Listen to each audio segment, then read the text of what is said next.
আসসালামু আলাইকুম প্রিয় শিক্ষার্থী ও ভাই বোনেরা, কেমন আছো তোমরা সবাই? আশা করি আল্লাহর অশেষ রহমতে পরিবারের সকলকে নিয়ে নিরাপদে এবং সুস্থ আছো। তোমরা এই করোনাকালীন সময়ে কোভিড-19 কড়া ব্যবস্থা থেকে অবশ্যই তোমরা নিয়মকানুন মেনে চলবে। আমাদের যে সামাজিক দূরত্ব সেটা মেনটেন করবে, বাইরে বের হলে মাস্ক ব্যবহার করবে, বাসায় থেকে বেশি বেশি গরম পানি খাবে, লেবু পানি সহ গরম পানি, চা, রং চা এরকম খাবে। তাহলে তোমরা অনেকটা কিছুটা হলো ঠান্ডা থেকে অনেকটা পরিত্রাণ পাবে। কোনো কারণে যেন ঠান্ডা যেন না লাগে সেটা খেয়াল রাখবে। আর যদি ঠান্ডা লেগেই যায় তাহলে তোমরা অবশ্যই ডাক্তার শরণাপন্ন হবে। বাসায় তোমরা অবশ্যই আমি যে ক্লাসগুলো নিচ্ছি সেগুলো আশা করি নিয়মিত দেখছো এবং সেই অনুপাতে ক্লাসগুলো অনুযায়ী পড়াশোনা করছো। তোমাদের কিন্তু ইতিমধ্যে প্রায় 5 মাস, যারা একাদশ শ্রেণীতে আছো তার প্রায় 5 মাস সময় কিন্তু অলরেডি চলে গেছে। তোমাদের কিন্তু পড়াশোনা থেকে অনেকে পিছিয়ে গেছো। তোমাদের যে বুকলেটগুলো দেওয়া হচ্ছে আশা করি সবাই বইগুলো কিনেছো এবং তোমাদের যে পরীক্ষা নেওয়া হয়েছে একাদশ এবং দ্বাদশ শ্রেণীর সেগুলো নিয়মিত পরীক্ষাগুলো দিয়েছো এবং বাসায় থেকে তোমরা অবশ্যই ঠিক মতো পড়াশোনাগুলো করছো, আমরা আশাবাদী, এবং সেই অনুপাতে তোমরা পড়াশোনাগুলো চালিয়ে যাচ্ছ। তোমাদের যদি পড়াশোনা যদি ঠিক মতো না করো তাহলে কিন্তু তোমরা অনেকটাই পিছিয়ে যাবে, অনেক পিছিয়ে পড়বে। তাহলে তোমাদের যে নিয়ম অনুপাতে যে আমাদের ক্লাসগুলো নিচ্ছি সেগুলো কিন্তু সঠিকভাবে না নিতে পারলে, যদি না পড়ো তাহলে অনেক দীর্ঘ একটা গ্যাপ হয়ে যাবে। এই গ্যাপগুলো কিন্তু পরবর্তীতে তোমাদের কভার করা সম্ভব হবে না। তাই তোমরা যেন গ্যাপ না সৃষ্টি হয় সেই জন্য কিন্তু আমরা Narayanganj high school and college কর্তৃক আয়োজিত অনলাইন শ্রেণী কার্যক্রম চালিয়ে যাচ্ছি।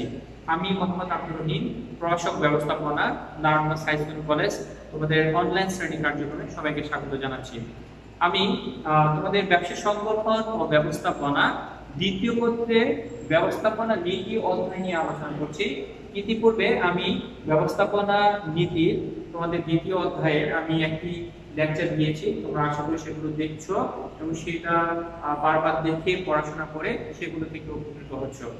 আজকে আমি তোমাদের যে টপিকসটা নিয়ে আলোচনা করবো তোমরা সবাই আমরা দেখি কি আজকে আলোচনা করবো। আজকে হচ্ছে contribution of FW Taylor in the development of management, অর্থাৎ যে ব্যবস্থাপনা উন্নয়নে এফডব্লিউ টেইলরের অবদান।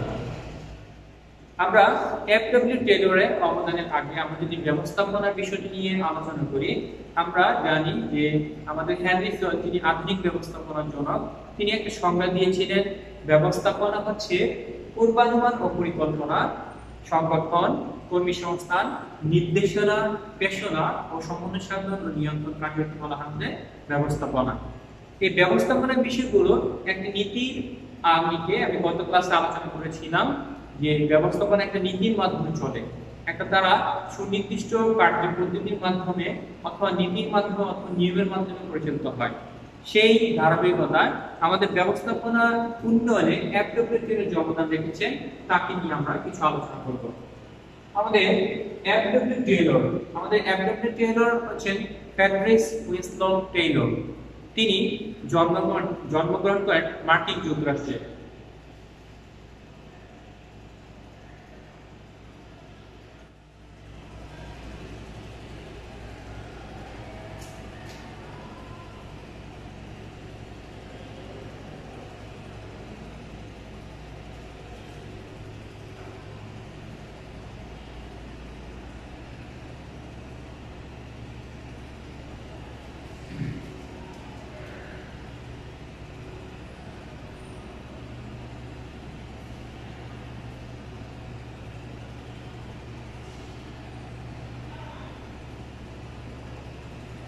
আমাদের এফডব্লিউ টেইলর তিনি 1856 সালে মার্কিন যুক্তরাষ্ট্রের ফিলাডেলফিয়া নামক একটি স্থানে তিনি জন্মগ্রহণ করেন 1856 সালে। তার জন্মসাল হচ্ছে 1856 সাল। তিনি মার্কিন যুক্তরাষ্ট্রের ফিলাডেলফিয়া নামক একটি মধ্যবিত্ত পরিবারে জন্মগ্রহণ করেন। তার শিক্ষা জীবনে আমাদের শিক্ষা জীবন শুরু হয়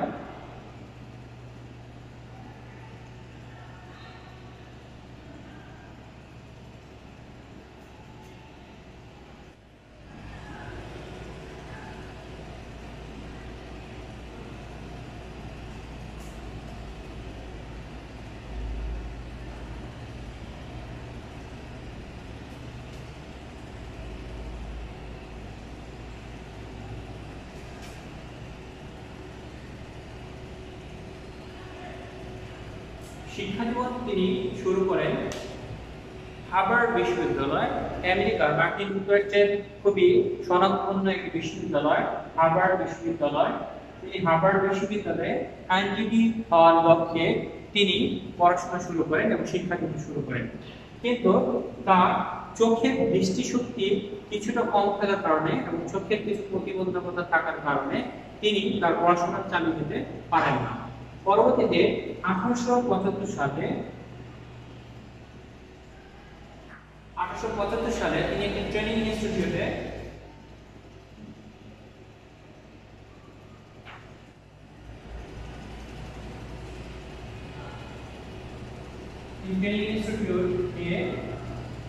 মেকানিক হিসেবে যোগদান করেন।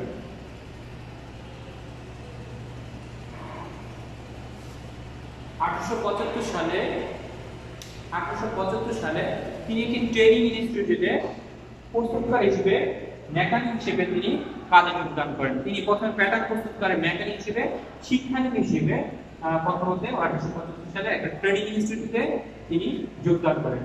1878 সালে তিনি একটি মিডওয়েল স্টিল কোম্পানিতে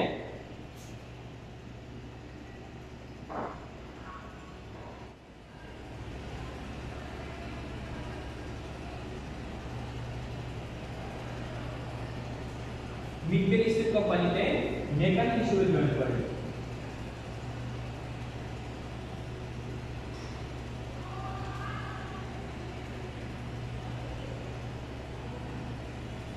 মেকানিক হিসেবে যোগদান করেন।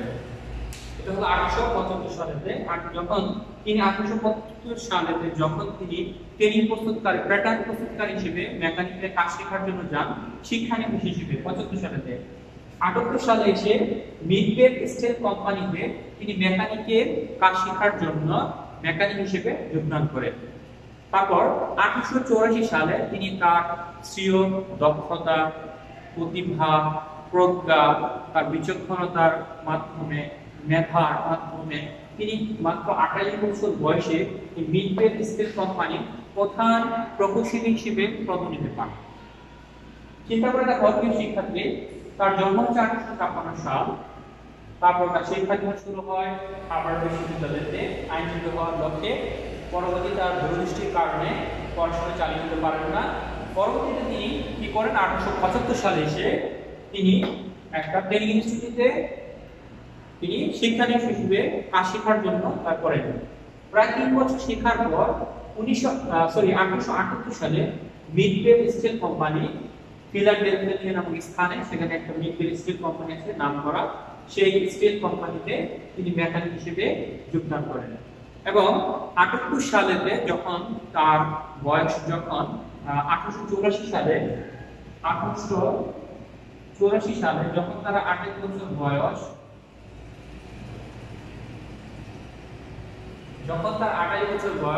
তিনি 28 বছর বয়সে তিনি এই কোম্পানির প্রধান ইঞ্জিনিয়ার মানে চিফ ইঞ্জিনিয়ার, প্রধান প্রকৌশলী হিসেবে পদোন্নতি পান। পরবর্তীতে তিনি যে কাজটা করেন, তিনি বৈজ্ঞানিক সময়ে যখন দেখলেন যে তিনি চিফ ইঞ্জিনিয়ার হয়ে গেছেন, তখন চিন্তা করলেন যে আমার পড়াশোনাটা চালিয়ে যাওয়া উচিত। তখন তিনি বৈজ্ঞানিক সময়ে লেখাপড়া চালিয়ে যান এবং সেখান থেকে মেকানিক্যাল ইঞ্জিনিয়ার ডিগ্রিটা কমপ্লিট করেন। 1890 সালে মিডওয়েল কোম্পানি থেকে তিনি ইস্তফা দেন। 1890 সালে তিনি মিডওয়েল কোম্পানি থেকে ইস্তফা দেন।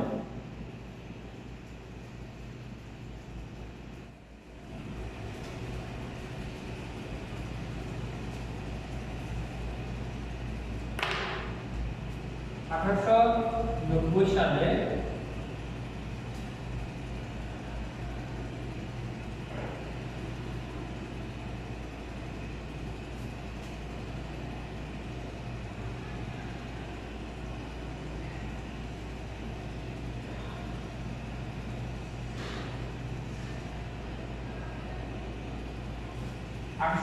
মিডওয়েল স্টিল কোম্পানি থেকে তিনি ইস্তফা দেন বা অবসর গ্রহণ করেন। 1900 সাল পর্যন্ত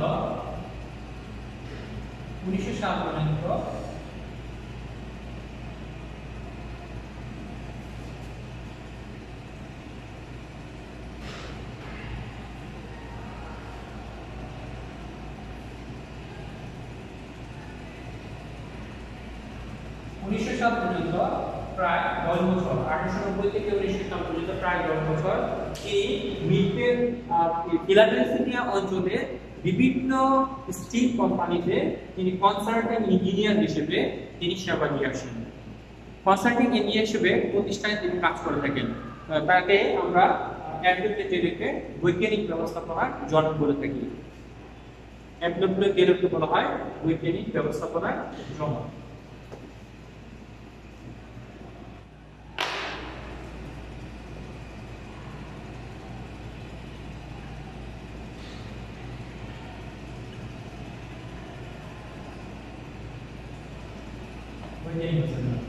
এবং 1915 সালে তিনি মৃত্যুবরণ করেন।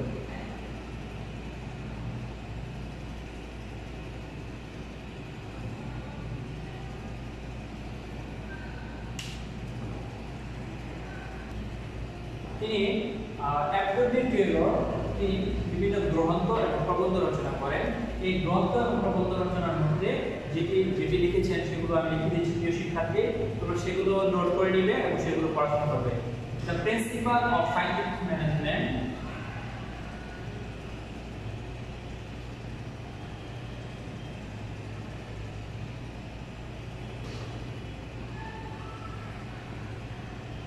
Shop management,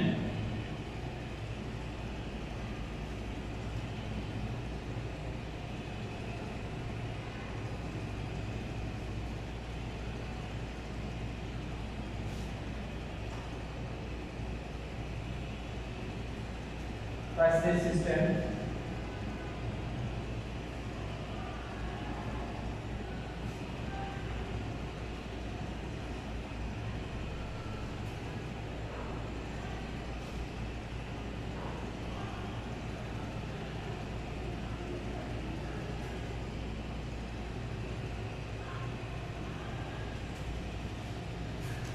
Gospel system of management. দেখো প্রিয় শিক্ষার্থী, আমি যে বিষয়টি লিখেছি বিভিন্ন গ্রন্থ প্রবন্ধ রচনা করেছেন। The principal of scientific management, shop management, A price rate system, the gospel of efficiency, এই গ্রন্থগুলো লিখে পৃথিবী বিখ্যাত হয়েছে। The principal of scientific management এই বইটার অনেক বেশি সমাদিত এবং বিভিন্ন ভাবে লেখা হয়েছে এবং ব্যাপকভাবে এটা বইটা লিখিত হয়েছে এবং প্রচার হয়েছে। তা আমরা এই অ্যাডভোকেট টেলিকে বলে থাকি আমরা বৈজ্ঞানিক ব্যবস্থাপনার জন্য, আমরা সেগুলোর জন্য আমরা বলে থাকি বৈজ্ঞানিক ব্যবস্থাপনার জন্য।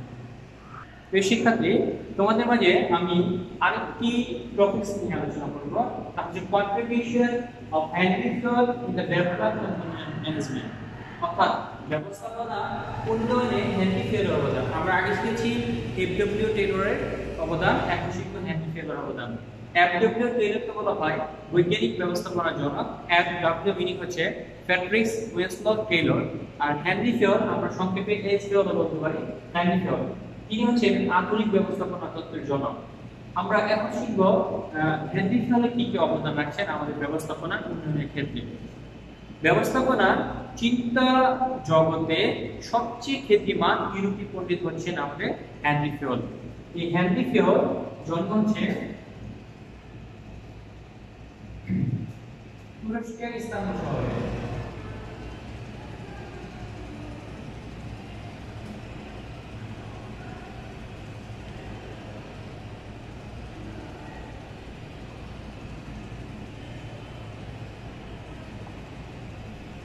তিনি জন্মগ্রহণ করেন তুরস্কের ইস্তানবুল শহরে। তিনি জন্মগ্রহণ করেন হচ্ছে 1841 সালে। 1841 সালে তার জন্ম হচ্ছে 1841 সালে তুরস্কের ইস্তানবুল শহরে। তিনি 1847 সালে 6 বছর বয়সে সপরিবার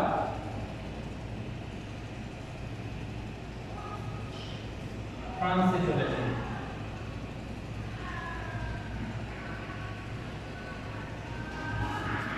এবং সেখানে স্থায়ীভাবে বসবাস করেন।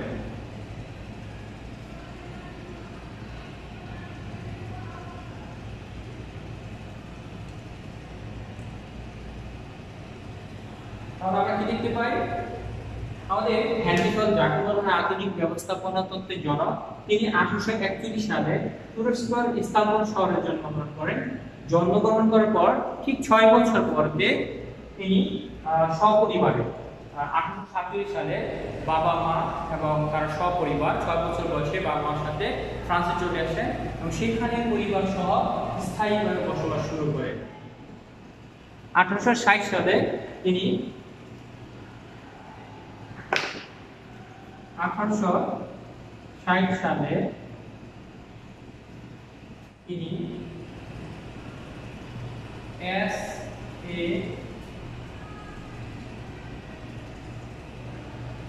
commentary for chamber খনিতে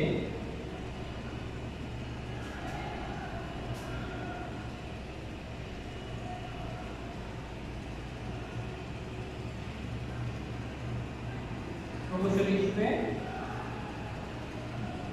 নিযুক্ত হন।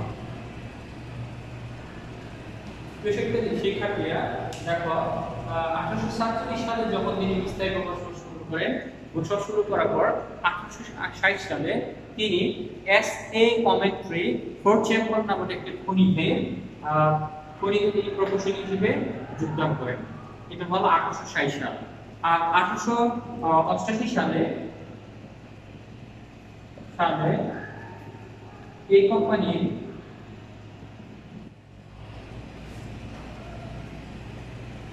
ব্যবস্থাপনা পরিচালক হিসেবে নিযুক্ত হন। এটা হলো 1880 সালে। এই S.A. commentary for chamber খনিতে তিনি যখন প্রকৌশলী হিসেবে যোগদান করেন, তখন তার দক্ষতা, মেধা, বিচক্ষণতা, তার যে প্রজ্ঞা, এইগুলোর মাধ্যমে যখন জয়েন করেন, তখন তিনি এই প্রতিষ্ঠানে তখন প্রতিষ্ঠানের আর্থিক অবস্থা তেমন ভালো ছিল না। তখন তিনি যখন যোগদান করেন বা চাকরিতে যখন যোগদান করেন, তখন তার মেধা, বুদ্ধিমত্তার মাধ্যমে প্রায় দলীয়পূর্ণ প্রতিষ্ঠানকে তিনি কি করেন, একটা ভালো অবস্থান নিয়ে আসেন এবং পরবর্তীতে তিনি 1888 সালে তিনি এই কোম্পানির ব্যবস্থাপনা পরিচালক হিসেবে যোগদান করেন।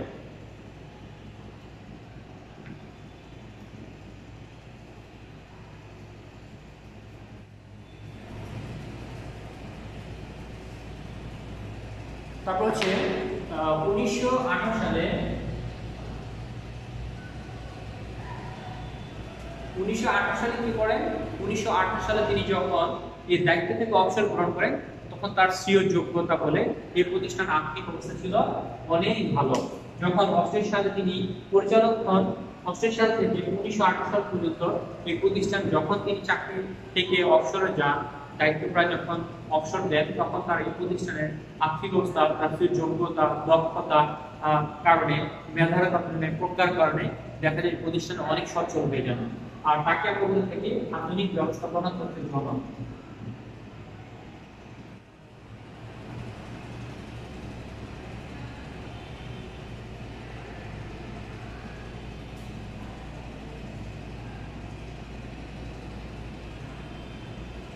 আধুনিক ব্যবস্থাপনা তত্ত্বের জনক এবং তিনি 1925 সালে মৃত্যুবরণ করেন।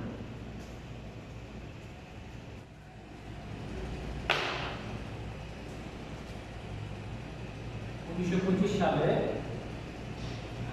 তিনি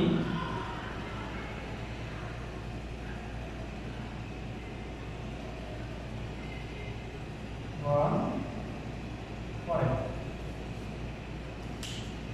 1925 সালে তিনি এই পৃথিবী ছেড়ে চলে যান এবং মৃত্যুবরণ করেন। হেনরি ফোর্ড আরো কিছু অবদান রাখে, সেগুলো আমরা দেখছি। 1916 সালে 1916 সালে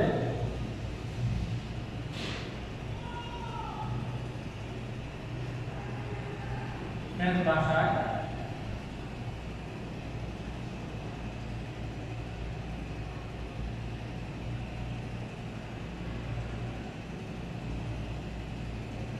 লিখিত গ্রন্থের নাম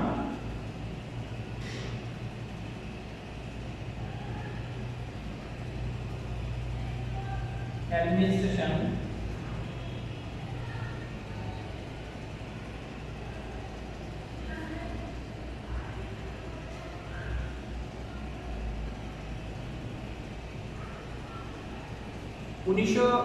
সালে ফ্রান্স ভাষাতে তিনি যখন ফ্রান্সে স্থায়ী বসবাস করেন 1916 সালে তিনি ফ্রান্স ভাষাতে বই লেখেন। বইটির নাম হচ্ছে অ্যাডমিনিস্ট্রেশন ইন্ডাস্ট্রিয়াল ইঞ্জিনিয়ারিং। এই বইটা অত্যন্ত বিখ্যাত হয় এই ফ্রান্স ভাষাতে। পরবর্তীতে 1949 সালেতে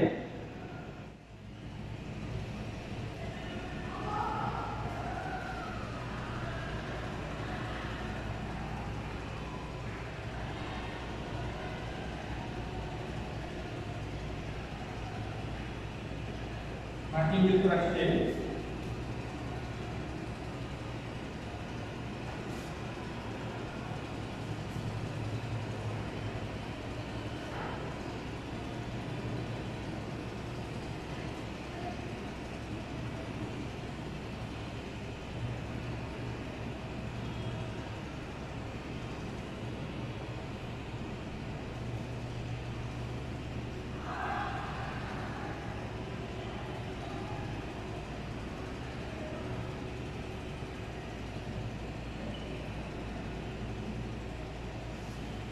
শিক্ষার্থী তোমরা দেখতে পাচ্ছ আমি দুটি সাল বলছি, একটা 1916 সাল, একটা 1949 সাল।